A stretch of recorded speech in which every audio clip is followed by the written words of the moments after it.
Hi everyone, ఎలా ఉన్నారు అందరూ? ఈరోజు సండే కదా, మీ ఇంట్లో ఏం తెచ్చుకున్నారో కామెంట్ చేయండి. మా ఇంట్లో అయితే నేను రాగి సంకటి మటన్ కర్రీ చేశాననమాట. దానికోసం ముందుగా చిన్న టీ గ్లాస్లో హాఫ్ గ్లాసు బియ్యం నానబెట్టుకోవాలి అరగంట సేపు.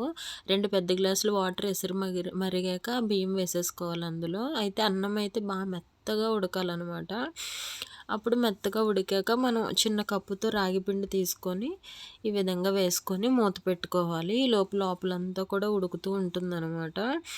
ఆ తర్వాత నేనైతే తిప్పుకోవడానికి మనకి చెక్క కర్రలు కానీ ఏదన్నా సన్నటి పెద్ద గరిటె కానీ లేదా పప్పు గుత్తు కానీ యూజ్ చేయొచ్చు. నేనైతే చల్లగుత్తుది ఇవి ఊడిపోయిందండి. అప్పటి నుంచి నేను అదే యూజ్ చేస్తాను. చపాతీ చేయడానికి కూడా బాగా వస్తుంది సన్నగా ఉన్నవి. సో ఈ విధంగా తిప్పుకోవాలి. బాగా మెత్తగా ఉడుకుతుంది అనమాట. బాగా ఉడకాలి. లోపల వేసిన పౌడర్ అంతా కూడా 4-5 మినిట్స్ ఇలా ఉంచుకోవాలి.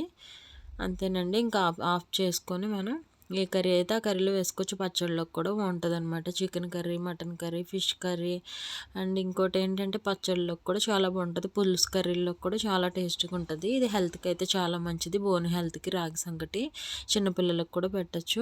మీకు నచ్చితే మాత్రం తప్పకుండా లైక్ చేయండి. ఈ వీడియో తీయడానికి కూడా మేము ఎంతో కష్టపడతాం. దయచేసి తప్పకుండా సబ్స్క్రైబ్ చేయండి, షేర్ చేయండి. Thanks for watching. మరికొన్ని వీడియోస్ కోసం సబ్స్క్రైబ్